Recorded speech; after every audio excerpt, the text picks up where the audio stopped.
Hey, what's going on, y'all? Wanted to jump on here and share some of my Neko rigging tips, hacks that probably I would say most people on here are probably going to learn something from. Um, Even if you're a pro angler and you're watching this, I think you may learn something. Um, just because I've gotten to fish with some great fishermen over the years, and there's always some kind of new accessories coming out for fishing, and I try to keep up on the trends and everything like that. But I recently just fished a tournament at Lake Hartwell where I caught most of my fish on this, and honestly had the chance to win the tournament. Um, and we'll go into that on really why I think that I lost those fish, but and try to just help y'all out, right? I mean, if you live in the southeast, Lake Lanier, Hartwell, um, lakes like that, Smith Lake, really, or largemouth lakes, this bait can work really, really well this time of year. And it's a little bit different from, let's say, a shaky head because the action is different, right? When this goes to the bottom, it's going to go down, hit the bottom, and you're really going to get movement out of the whole worm when it's shaking. Shaky head, you're really just getting this right here, and that works too. But especially when you're using scope, this works really, really good because you can get just a different fall. This one's going to go actually straight down. Um, and just land right on those fish. And I think just the action of this works really well. So anyway, shaky head catches a lot of fish, but there's different scenarios where a Neko rig is going to be juice, right? So first off, we're going to talk about the worms. I tried several different worms when I was over there, and these fish were anywhere from 5 foot out to 30 foot. Big range of depth there that they were in, and really scattered, which is kind of typical for this time of year. But really, that's one thing that I feel like scope in general has taught us is that there is fish doing a lot of different things at a lot of times. You got fish out in the middle of the lake, you got fish in 5 foot of water or less. But so I tried some what I call JDM worms, which these worms are from Japan. And the reason I got these were just the colors, right? Different colors. This is more of a clear, translucent worm. Same type deal. This is a shad worm. Really didn't have much luck with these. I don't know why. Thought these would really work well just to be something different. Always trying to show the fish something different, but I had fish go down on it, but they wouldn't take it. Then I went to the hitworm from Berkeley, Max Scent hitworm. Started catching a few fish, but still didn't have. This was my primary worm I was throwing, and still would have fish that would maybe not bite. But when I went to the Magnum hitworm, which is only 7 inches long. Guys, I started killing. I mean, I started getting a lot of bites, and the only thing I can think is really just the scent. And I've been skeptical over scent for a long time until I started fishing with Berkeley and fishing with Maxon in general. And for whatever reason, man, I mean, when the fish are nose down on it, which a lot of times they are, and they're looking at it, I think scent does become a player. And it was just amazing to me the difference in bites you get from one worm to the next is can be night and day. And that's the only thing I could really. I mean, the shape of the worm is a little bit different too. It's not like a Cinco, but it's not a trick worm. It's really, you got the fat part in it. They just eat it. I'm just going to go ahead and tell you, they bite that.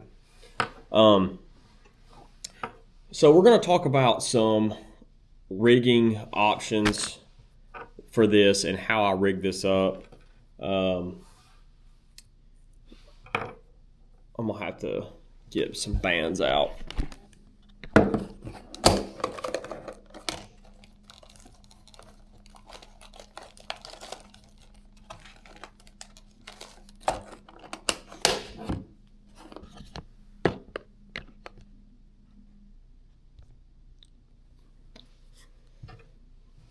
Okay, so when you pull your hit worm out of the pack, that's what it's going to look like. You're going to need your bands and these pliers. I'm going to put these in the description of this video, a link to Tackle Warehouse, so if y'all want to check these out, you can.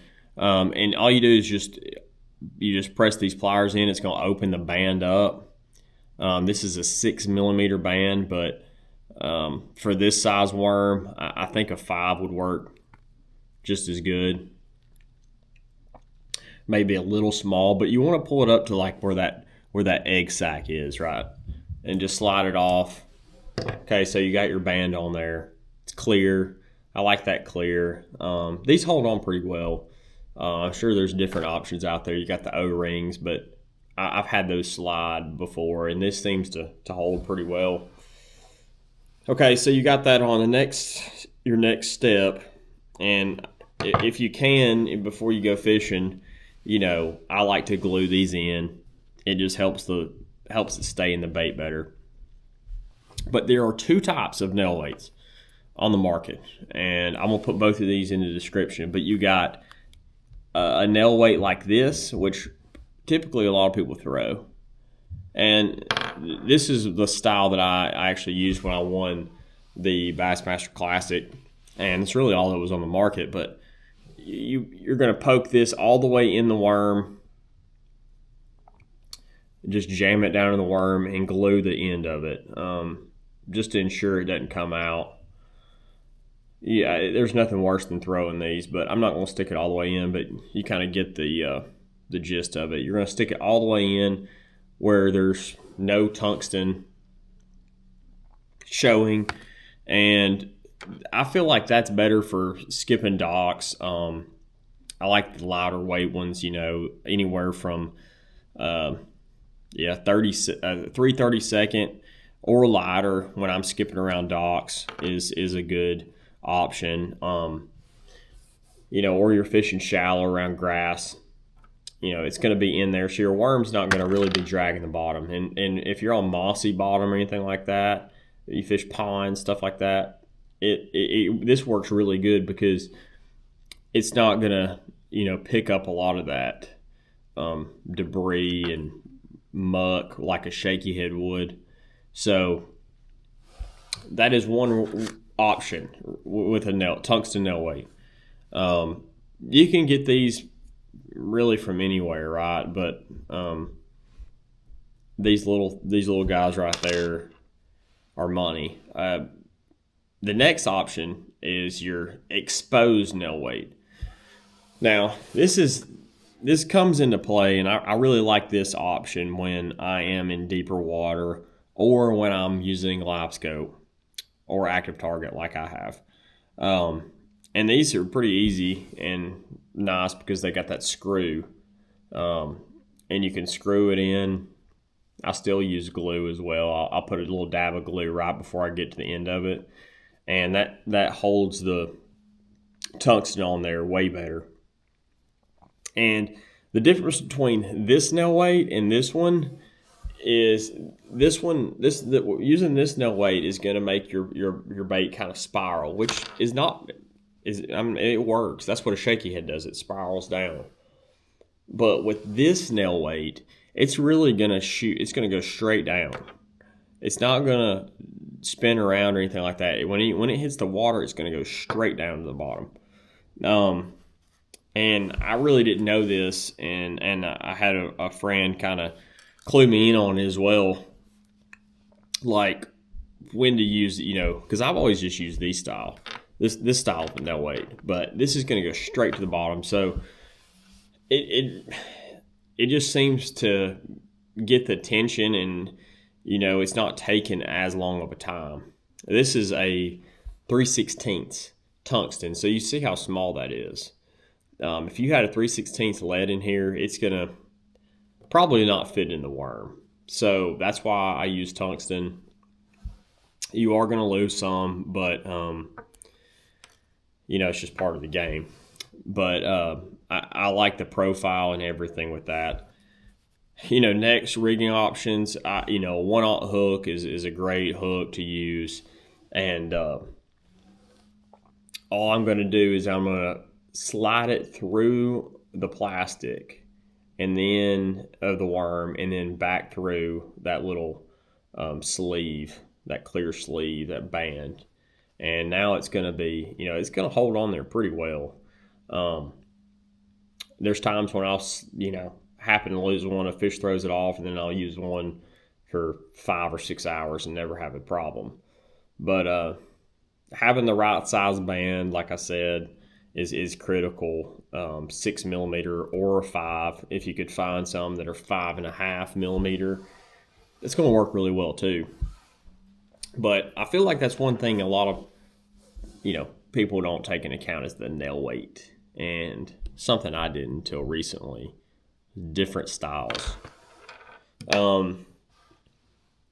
There also is another option, and I'm going to put these in the description also in the video, where you can get these. So you'll have to go check them out. But this is called a hack, and how this works is if you don't like the bands, if you're like, man, bands, O-rings, they're not for me, or you want something super finesse, these little hacks right here are really, really finesse, and I'll tell you, they hold up pretty good, especially if you have the right size. I think these come in small, medium, and large, but this is on a little hit worm, so this is like a 5-inch worm. This is a really, really small worm, and where maybe a band, I don't want to use that.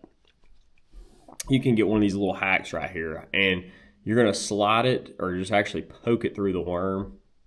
You're not going to slide anything. You're going to just poke it through. And this one's maybe a little too big, but these are, I think, mediums. But you see that little piece of plastic on the back. Yeah, this one's too big. Let's see if I got some smaller ones.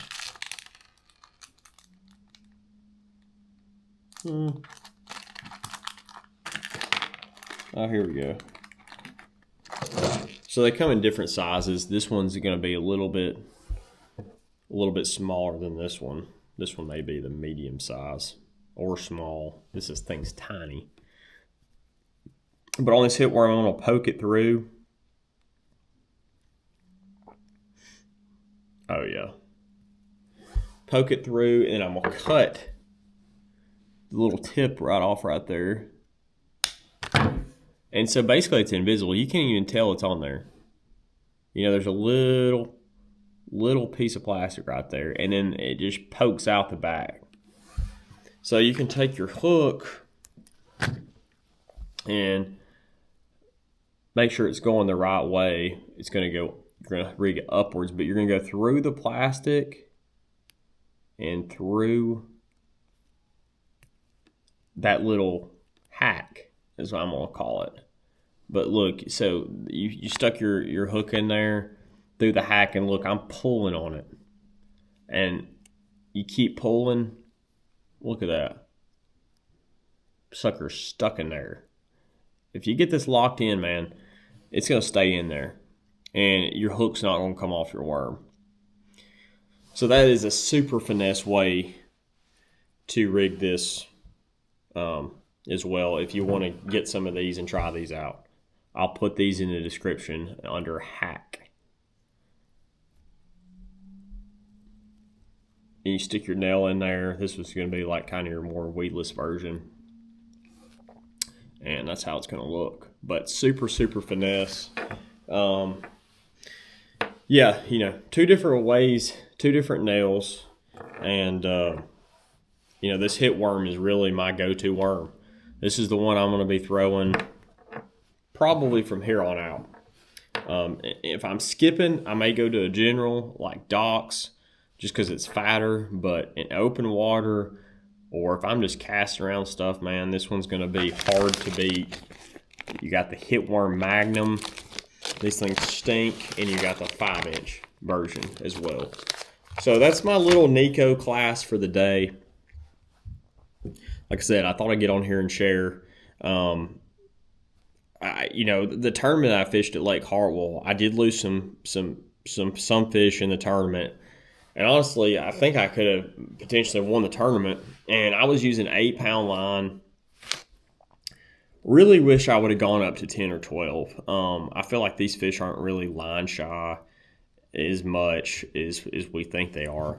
And I was just throwing 8-pound because I've had luck with it. And I'm going to go to 10 or 12 next time with my leader. And just because I do set the hook pretty hard.